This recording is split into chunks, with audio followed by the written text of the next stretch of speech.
Sabe aquela tarefa super importante, com o prazo batendo na porta, mas por algum motivo a mente simplesmente foge para qualquer outro lugar?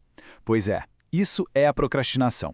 Mas e se a gente te dissesse que a solução não está só na força de vontade, mas em entender a ciência por trás de por que a gente faz isso?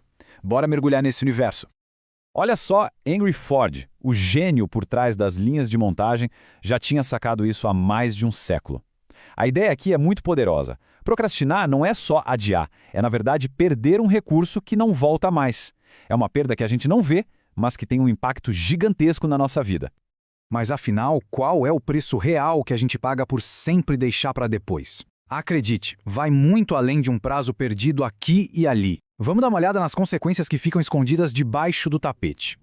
Se prepara para esse número porque ele é de cair o queixo. Várias pesquisas mostram que, num dia de trabalho de 8 horas, o tempo de produtividade real de uma pessoa é, em média, menor que 3 horas. O resto? Bom, o resto do tempo vai embora com distrações e, claro, com a procrastinação. Isso afeta não só o trabalho, mas a saúde também. E aqui que a coisa fica séria. O estresse crônico de adiar tudo o tempo todo tem consequências físicas bem reais, como mostra a pesquisa liderada pela doutora Fusha Siroz. Procrastinar gera estresse. E o estresse, bem, ele nos faz procrastinar ainda mais. É um ciclo vicioso que prejudica o corpo e a mente.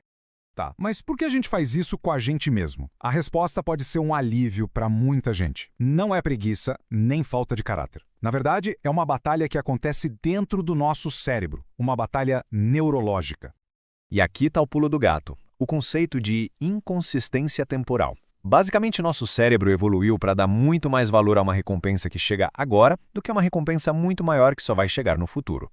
É por isso que assistir a mais um episódio de uma série parece muito mais atraente do que começar aquele projeto que vai trazer benefícios só daqui a alguns meses.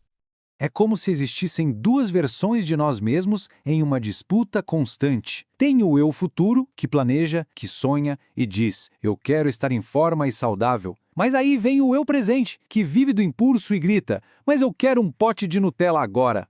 Adivinha quem geralmente ganha na hora da decisão? Pois é.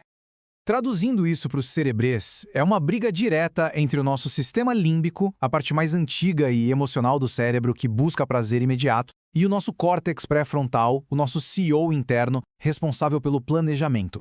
Quando a procrastinação vence, é o sistema límbico que está no comando.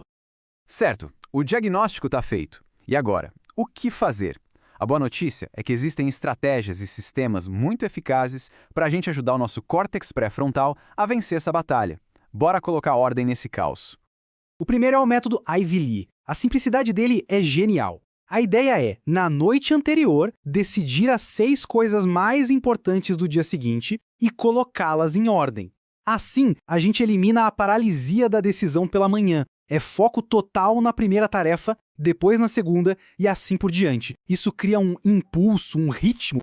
E como diz o autor Cal Newport, isso é muito mais do que uma simples lista de tarefas. É um planejamento. Ele nos força a encarar a realidade do tempo que a gente realmente tem, transformando intenções vagas num plano de ação bem concreto. Mas não é só de clareza que a gente precisa. Tem outra arma poderosíssima contra a procrastinação, a consistência. E para isso, existe uma estratégia visual e psicológica incrível. Ela é conhecida como a estratégia Seinfeld. Dizem que o comediante Jerry Seinfeld, para se tornar um mestre no que faz, se propôs a escrever piadas todos os dias. O objetivo não era que cada piada fosse genial. O objetivo era simplesmente escrever, manter a ação diária. O foco é no processo, não no resultado perfeito. A aplicação é muito simples. Pegue um calendário, de preferência um bem grande. A cada dia que a tarefa é cumprida, marque um X vermelho bem visível. Depois de alguns dias, uma corrente vai começar a se formar. E aí, o único trabalho é não quebrar essa corrente. A satisfação de ver a corrente crescendo vira a própria recompensa.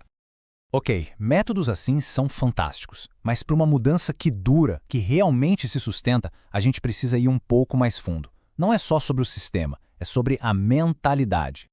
A arma mais poderosa de todas não é um aplicativo nem uma técnica secreta. É a boa e velha autoconsciência. É a gente entender por que procrastina, quais são os gatilhos, o que a gente sente e fazer isso sem se julgar. A mudança de verdade nasce dessa autoobservação honesta.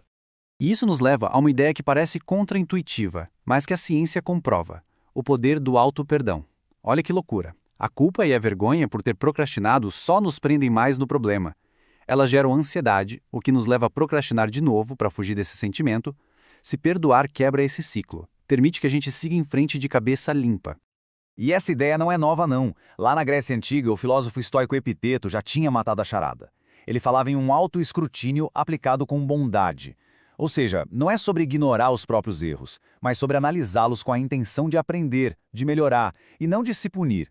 Então, fica aqui uma reflexão. E se o verdadeiro progresso não tiver nada a ver com ser perfeito e nunca mais falhar? E se for sobre a coragem de simplesmente começar de novo quantas vezes for preciso?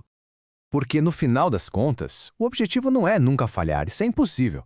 O objetivo é aprender com os tropeços, praticar um pouco de autocompaixão e continuar construindo aquela corrente, sabe?